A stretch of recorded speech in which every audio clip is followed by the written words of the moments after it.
흔들릴 때는 원천으로 되돌아가야 한다.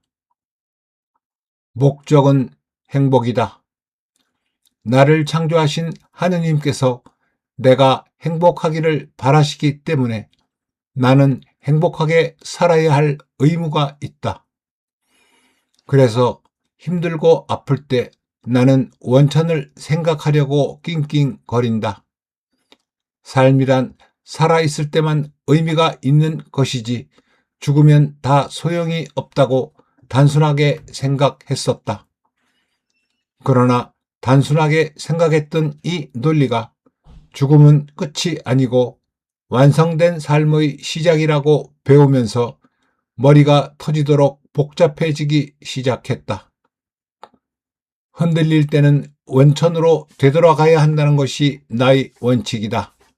그래서 공동체 안에서 어려울 때는 회칙을 읽고 형제들과 어려울 때는 규칙서를 읽는다. 물론 하루하루의 삶이 수많은 유혹과 시련을 만나기 때문에 하루를 견디기 위해 아침마다 그날의 독서와 복음을 읽고 하루를 살아갈 힘을 비축한다. 그래서 손만 내밀면 잡을 수 있도록 원천을 늘 가까이에 놓아둔다.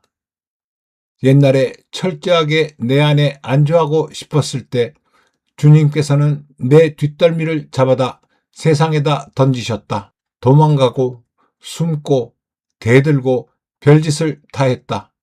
그리고 받았던 가르침은 요나의 삶이었다.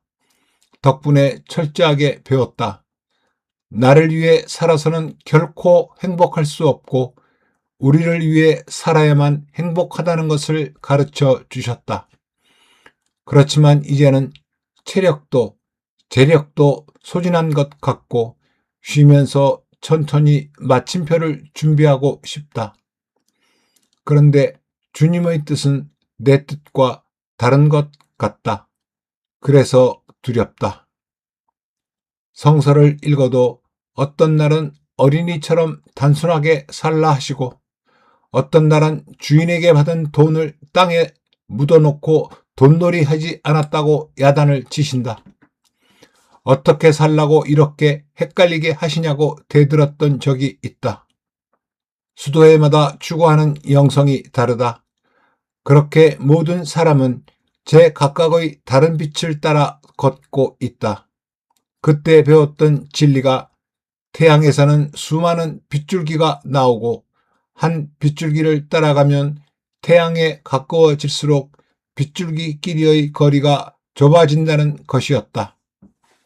결국 하느님을 향해 걷는 사람들은 일치하게 된다는 진리였다. 어떤 사람은 기도로 불렀고 어떤 사람은 신학으로 어떤 사람은 철학으로 어떤 사람은 심리로 부르신다. 그런데 목표는 하느님이다. 예전에는 나와 다른 길을 걷는 사람들은 쳐다보지도 않았다. 내 길이 아니려니 생각했다. 그런데 이제는 그 어느 수도회의 정신을 만나도 고개가 끄덕여진다. 유일하게 태양에서 나온 빛이라고 믿어지면 이 사람도 이 영성도 하느님에게서 온 것이로구나 믿어진다. 나는 육형제 속에서 성장했고 제일 공부를 못해서 돌대가리라고 철저하게 인간 대접도 받지 못했다. 그래서 나는 무시당하는 것이 너무 아프고 지금도 화를 낼 때는 무시당했다고 생각할 때이다.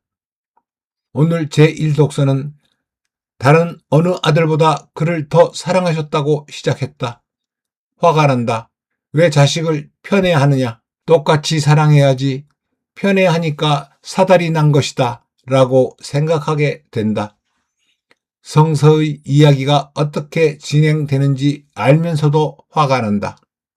암튼 주님께서 이런 돌머리를 당신 사업에 쓰시고자 하신다.